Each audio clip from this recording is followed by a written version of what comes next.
Selamat malam Pak Yongki. Kali ini saya akan mempresentasikan tentang Unified Modeling Language atau UML. Baiklah, pertama-tama pengertian UML. UML adalah bahasa pemodelan visual yang digunakan dalam rekayasa perangkat lunak untuk menggambarkan, mendokumentasikan, dan merancang sistem perangkat lunak. UML memberikan notasi grafis yang memungkinkan para profesional dalam rekayasa perangkat lunak untuk menggambarkan berbagai aspek dari sistem dengan jelas dan mudah dimengerti. Dengan menggunakan UML, mereka dapat menggambarkan struktur, perilaku, interaksi, dan konsep lainnya dalam perangkat lunak. Lalu ada asal-usul UML. UML pertama kali dikembangkan pada pertengahan tahun 1990-an sebagai hasil dari upaya untuk menggabungkan berbagai notasi dan metode pemodelan yang ada ke dalam satu standar yang bersatu. Ini dilakukan untuk mengatasi keragaman dan kompleksitas metode pemodelan yang digunakan dalam industri rekayasa perangkat lunak.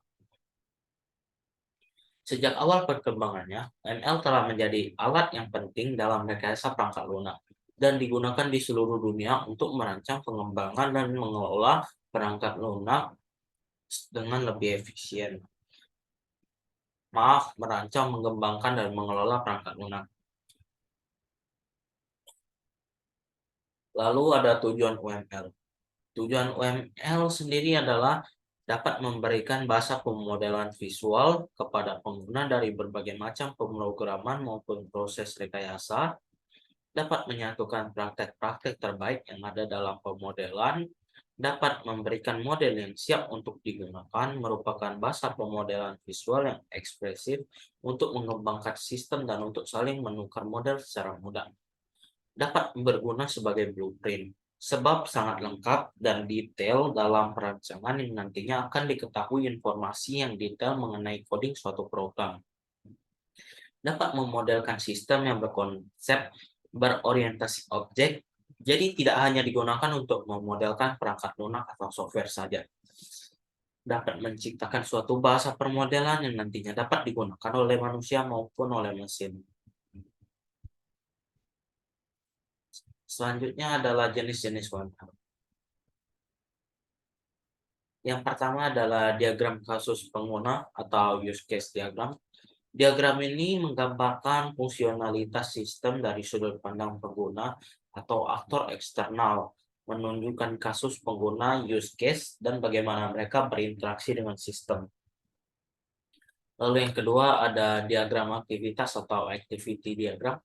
Diagram aktivitas sendiri digunakan untuk menggambarkan alur kerja atau proses bisnis dalam sistem, termasuk tindakan, keputusan, dan alur kontrol. Langkah-langkah dalam activity diagram ini ada banyak. Maaf, ini bukan langkah-langkah, mungkin bagian-bagian dari activity diagram.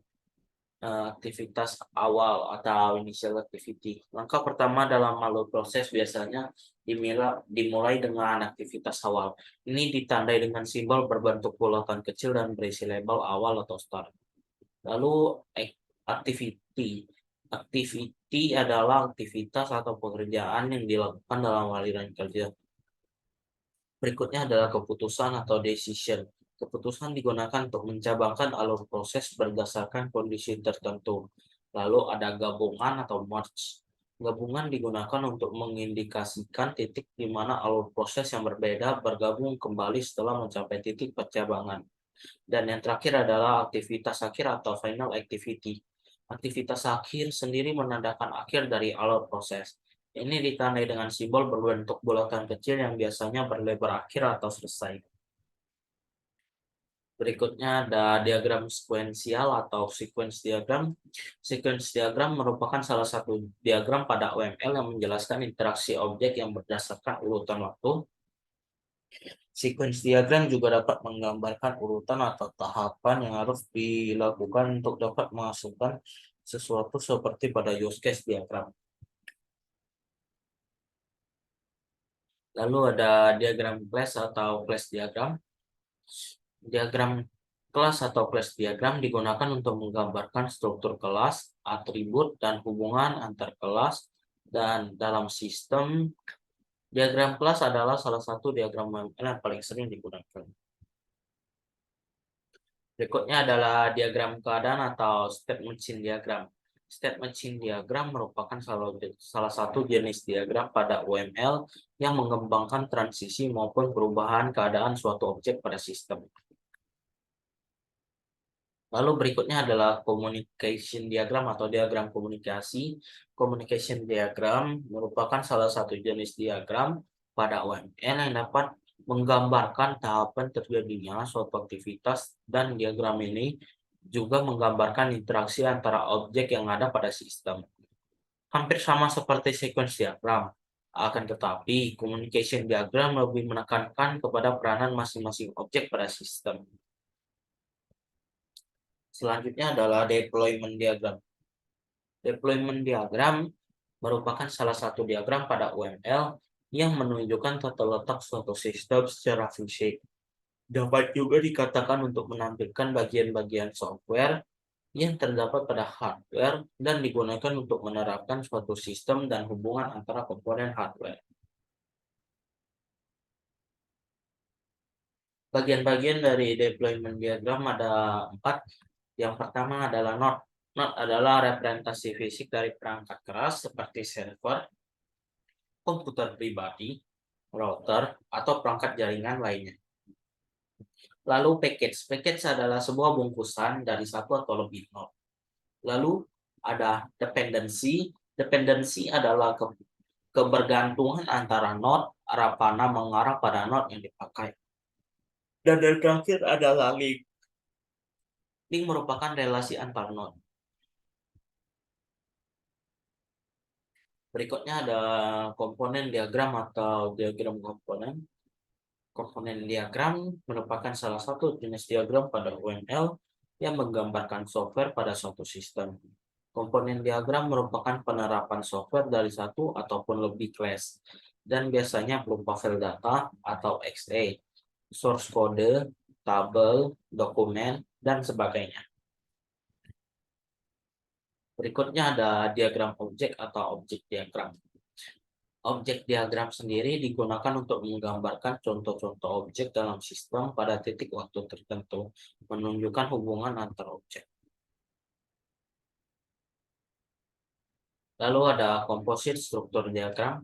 Komposit struktur diagram merupakan salah satu jenis diagram pada UML yang menggambarkan struktur internal dari pengklasifikasian kelas, komponen, atau use case, dan termasuk titik-titik interaksi pengklasifikasian ke bagian lainnya dari suatu sistem.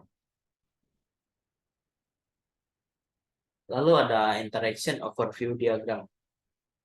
Interaction overview diagram merupakan salah satu jenis diagram pada UML yang berguna untuk memvisualisasikan kerjasama dan hubungan antara activity diagram dengan sequence diagram. Lalu ada package diagram.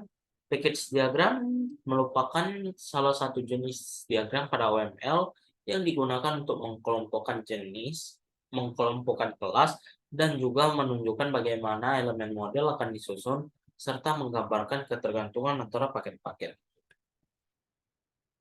Dan yang terakhir adalah diagram timing. Diagram timing merupakan salah satu jenis diagram pada UML yang disebut sebagai bentuk lain dari interaksi diagram, di mana fokus yang paling utamanya adalah pada waktu. Diagram timing sendiri berguna untuk menunjukkan faktor-faktor yang membatasi waktu antara perubahan state terhadap objek yang berbeda. Mungkin sekian tentang UML yang dapat saya presentasikan. Terima kasih.